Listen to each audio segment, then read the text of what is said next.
Sino po kailangan nyo? Hinahanap ko si Governor Tavera. Sino ka ba?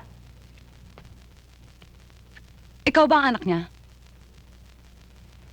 Ikaw ang naghahanap. Dapat ikaw ang sumagot sa tanong ko. Anak ako ni Don Miguel. May naging kabit siya nun. Ina ko yun. Alam kong marami naging kabit ang papa ko noon. Pero ngayon ko lang yata nalaman na may taga Maynila pala. Sinabi ko na sa'yong meron. Gusto mo ng birth certificate? Ah, sino ba yan? Wala, ma. Naligaw lang. Kayo siguro si Doña Nena. Anak ako ni Don Miguel Corazon.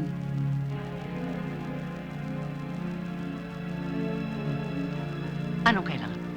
Gusto ko makausap si Don Miguel. Sinabi ng hindi. Pabayaan mo na siya. Halika, andun siya sa kwadro.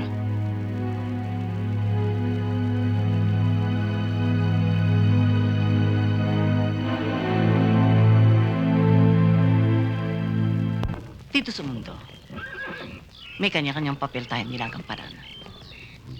Wala tayong karapatang mahusga. Lahat ay magkasundo-sundo at magyakapan.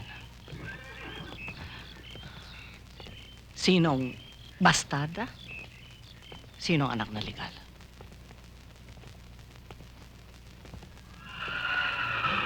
Lahat tayo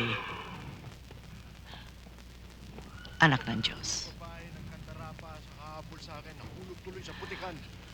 Ayun siya. Lapitan mo na. Talagang itong si Miguel.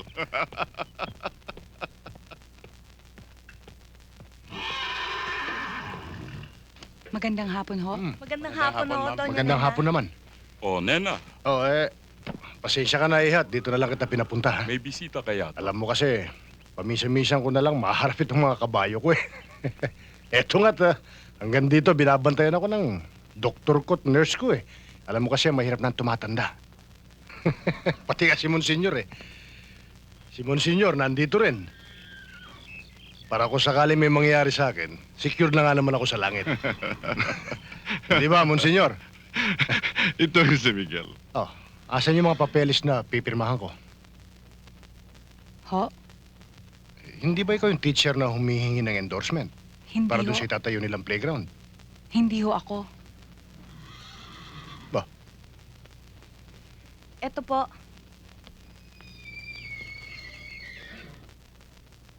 Sino ka? Akong anak niyo kay Corazon. Sinong korason? Years ago, nung bata pa ho ako, at dito pa kami nakatira ni Inay, nangako kayo na pag dumating ang araw at mangangailangan kami ng tulong ninyo, lumapit lang ako sa inyo. Lumalapit ako ngayon sa inyo. Si Corazon. Kumusta na siya? Ikaw, kumusta ka na? Dalagang-dalaga ka na. Naalala mo si Monsignor? Tandang-tanda ko ho siya. Mano po, Monsignor? Naku, ang laki-laki mo na. Oh, nabalitaan ko may sakit ang nanay mo. Kamusta na siya? Magaling na ho siya. Magaling. Ay, mabutit na dalaw mo ko. Nabalitaan mo ba nagkasakit ako? Isa na ho akong abogada ngayon. Pwede ba kayo makausap ng sarilinan?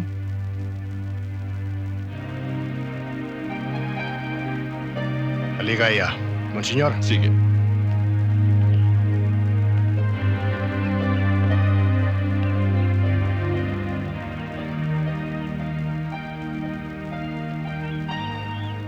Merong isang Mr. Rodriguez. Nang kaso'y nahawakan namin ng law firm namin sa Maynila.